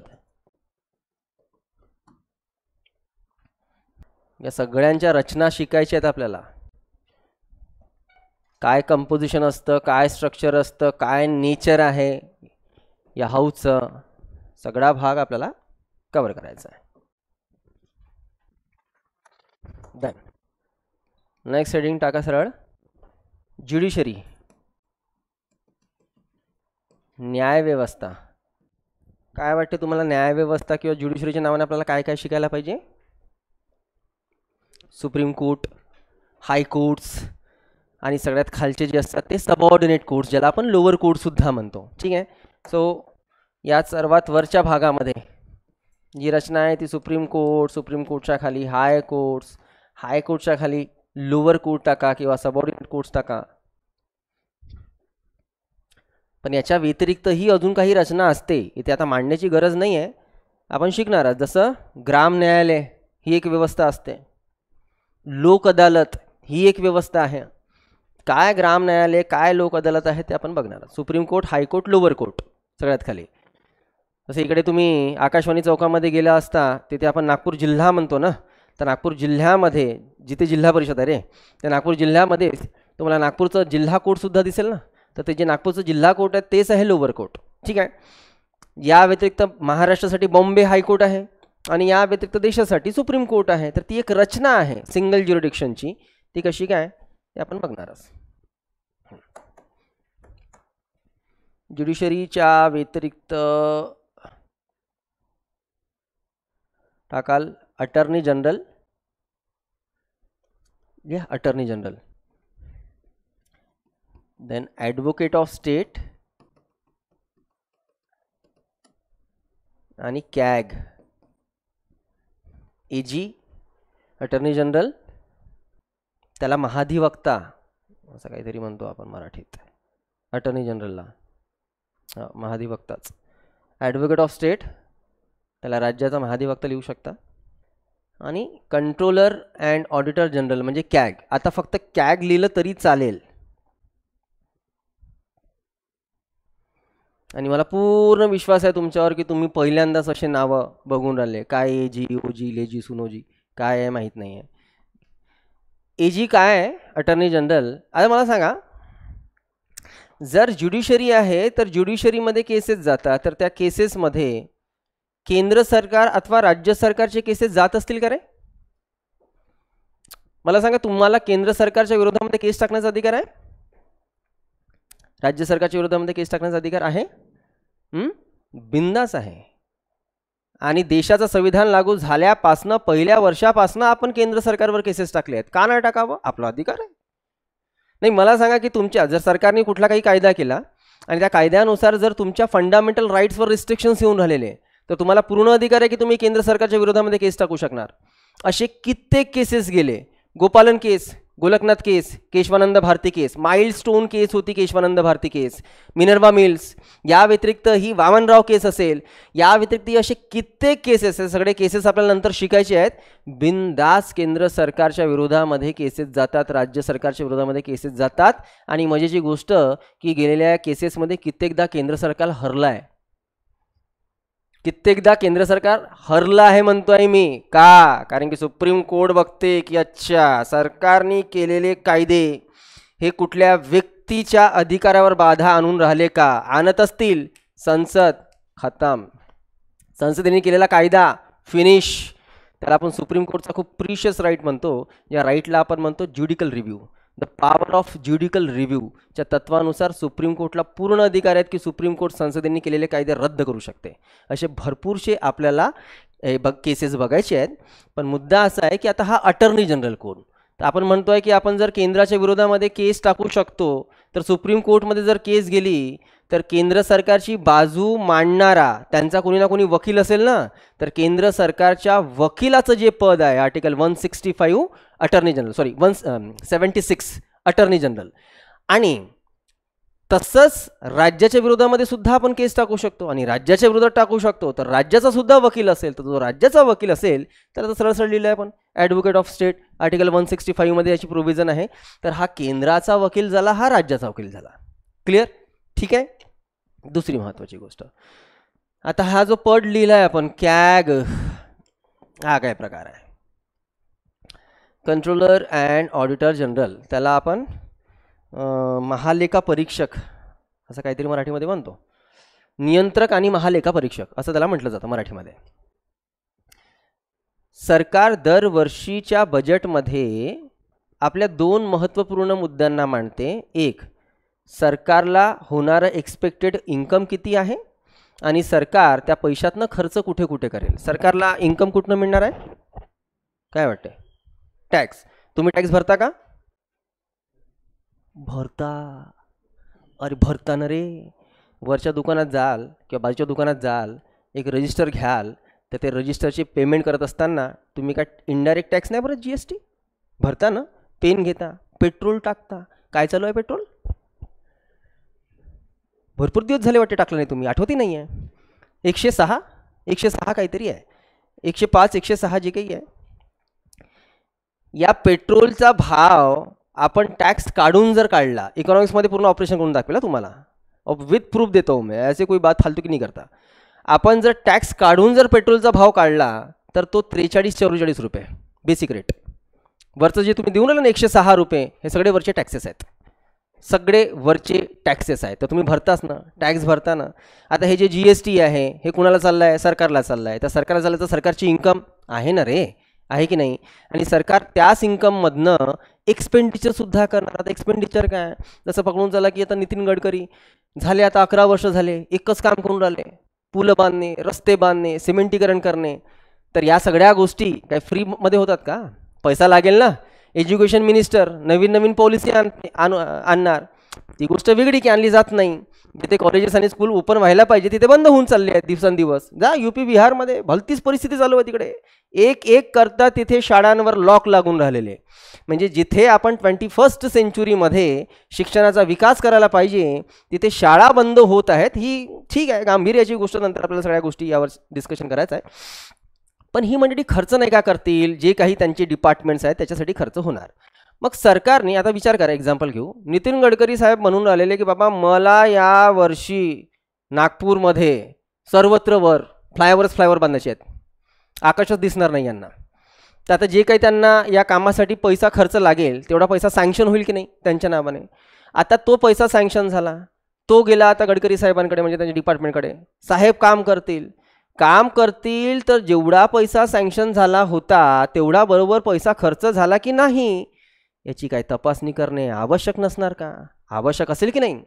तर सरकारचं एका वर्षामध्ये आलेली पूर्ण रिसिप्ट म्हणजे इन्कम आणि सरकारने त्यातनं एका वर्षामध्ये केलेले सर्व खर्च, जो माणूस, जो व्यक्ती, जे पद कॉन्स्टिट्युशनल पोस्ट आहे, जो कॅल्क्युलेट करतं, त्याचं ऑडिटिंग करतं, त्या ऑडिटरला आपण म्हणतो कॅग. क्लिअर? खूप महत्त्वाचं पद आहे, प्रचंड महत्त्वाचं पद आहे. आणि कॅगची ताकद एवढी की या कॅगने तर काही सरकारे सुद्धा पाडली. जसं एक्झाम्पल घेऊ, 2014ला काँग्रेस सत्तेत नाही येऊ शकली तर त्याच्यामागे भरपूर कारणं होती. 2014पासूनच महापुरुष आहेत ना देशाचे प्रधानमंत्री पदावर, है ना, श्री नरेंद्र मोदी. तर त्या वर्षी जर काँग्रेस सत्तेत नाही येऊ शकली त्याची भरपूर कारण होते, भरपूर. ते सगळे कारण मी तुम्हाला नंतर सांगेल, पण एक कारण सांगतो. एक कारण हेही होतं त्यावेळेस असणारा कंट्रोलर अँड ऑडिटर जनरल जो होता विनोद रॉय. आता कॅगचं काम काय असते? कॅगचं काम तो पूर्ण सरकारचं इन्कम आणि एक्सपेंडिचरचा एक रिपोर्ट तयार करतो आणि रिपोर्ट संविधानाने तरतूद केल्या कारण की या सगळ्या गोष्टी. तो रिपोर्ट सोपवतो राष्ट्रपतीकडे. राष्ट्रपतीची काय रिस्पॉन्सिबिलिटी आहे की राष्ट्रपती ती रिपोर्ट सरकारकडे देणार, संसदेला सोपवेल. मग संसदेमध्ये लोकसभेत 543 सदस्य बसतात, राज्यसभेत 245 सदस्य बसतात. म्हणजे लोकसभेच्या 543 सदस्यांपैकी राहुल गांधी पण सदस्य आहे ना, आणि BJPचे सुद्धा सदस्य आहेत. म्हणजे त्यांच्याकडे सगळ्यांची रिपोर्ट आली की नाही. आता त्या रिपोर्टमध्ये जर काही गडबड असेल तर ती गडबड सगळ्यांना दिसली ना. कळते आहे का? सरकारला नाही सोपवली जात रे रिपोर्ट, कॅग बनवेल, राष्ट्रपतीला देईल, राष्ट्रपती संसदेत मांडेल, संसदेमध्ये म्हणजे सगळ्यांच्या हाती ती रिपोर्ट आलेली, म्हणजे सगळ्यांना माहीत पडलं की क्या चल रहा है सरकार का. समजून राहिलं? जर आपण असे पदं ठेवली नाही, काही कॉन्स्टिट्यूशनल प्रोव्हिजन केली नाही, झालं मग तर अपना तो सब खतम आहे फिर कार्यक्रम. आपण CA नाही बेटा, CA म्हणजे आपण त्याला म्हणायला म्हणतो CA, पण CA काय करतो? CA दोन गोष्टी करतो, अकाउंटिंग आणि ऑडिटिंग. राईट? हा फक्त ऑडिटर आहे. अकाउंटिंगसाठी वेगळी पोस्ट आहे, त्याला आपण CGA म्हणतो. ठीक आहे. सो यांचं काम प्रॉपर ऑडिटिंग करणं आहे की बरोबर खर्च झाला आहे का, जेवढा खर्च व्हायचा होता तेवढा खर्च झाला आहे का. तर विनोद रॉय यांनी जेवढे काही रिपोर्ट दिले ना, तर सगळे काँग्रेसच्या काळातले घोटाळे बाहेर पडले. जसं 2011चा 2G स्पेक्ट्रम स्कॅम, त्यानंतर 2010चा कॉमनवेल्थ नेशन स्कॅम, त्यानंतर 2012चा कोलगेट घोटाळा, कोलगेट म्हणजे कोल माईनचा घोटाळा होता तो, त्यानंतर 2011चा मुंबईचा आदर्श स्कॅम. हे सगळे स्कॅम तुम्हाला मी नंतर सांगत बसणार. हे सगळे जेव्हा आले समोर स्कॅम्स आले, तर मग या गोष्टीवर चर्चा झाली की ही तर करप्ट सरकार आहे आणि ही करप्ट सरकार आहे, तर यांना सत्तेवर न आणता त्यावेळेस मग जनता BJPकडे गेली आणि BJPची सत्ता तेव्हापासून जी आहे ती सलग आपल्या देशामध्ये दिसते आहे. तर कॅगचा रोल बघा किती महत्त्वपूर्ण होऊन जातो. म्हणून डॉक्टर आंबेडकर म्हणतात याला, या पदाला घेऊन, की भारतीय संविधानाने जर सगळ्यात मजबूत कुठलं जर पद निर्माण केलं असेल देशासाठी तर ते पद कॅगचं आहे. कारण की कॅग सरकारचा सर्व लेखाजोखा याचं ऑडिटिंग करतं आणि त्याला मग प्रेझेंट केलं जातं. तिथे सगळ्या गडबडी ज्या आहेत ते समजून येतात. ठीक आहे. तर हे 3 पदे बघायची आहेत. त्यानंतर आपल्याला बघायचं आहे constitutional and non constitutional body. संवैधानिक आणि गैरसंवैधानिक समित्या आल्या. नॉन कॉन्स्टिट्यूशनल, संवैधानिक संस्था आणि गैरसंवैधानिक संस्था.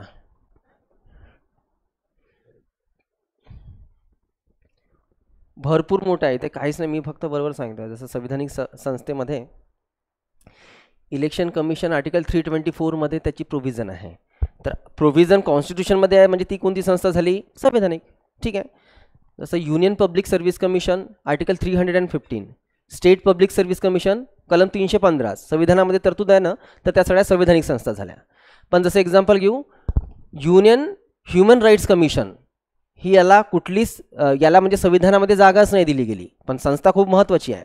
तर आपले मानवी अधिकार सांभाळण्याकरिता जे काही कमिशन आहे त्याला कुठलीच कॉन्स्टिट्यूशनल प्रोव्हिजन नाही आहे, म्हणजे ती नॉन कॉन्स्टिट्यूशनल संस्था झाल्या. तर अशा जवळपास 20-22 संस्था शिकाव्या लागतात आपल्याला. खूप महत्त्वाचं आहे, यावर हमखास तुम्हाला प्रश्न बनतात. ठीक आहे. तर ते आपण नंतर शिकतच बसू, पूर्ण एक लांबलचक लिस्ट घेऊ. या व्यतिरिक्त आपण शिकणार आहोत एमर्जन्सी, त्याला आपण मराठीमध्ये म्हणतो आणीबाणी. असं कधी नाव ऐकलंय, शब्द ऐकलाय का तुम्ही? एमर्जन्सी.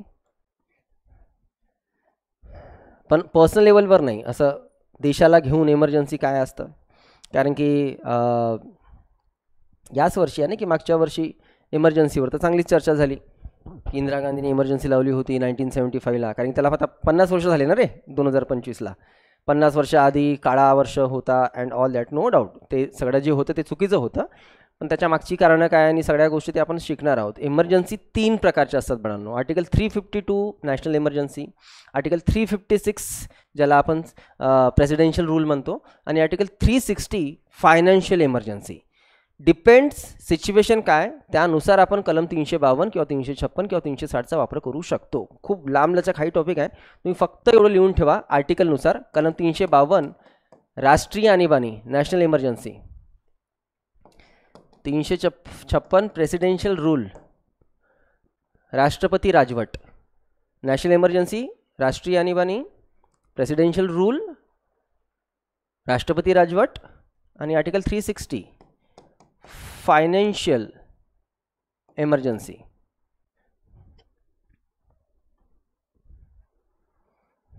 डिपेंड सिच्युएशन काय त्यानुसार इमर्जन्सी लावल्या जातात. या व्यतिरिक्त आपल्याला शिकायचा आहे पुन्हा एक महत्त्वाचा टॉपिक, अमेंडमेंट्स, घटना दुरुस्ती.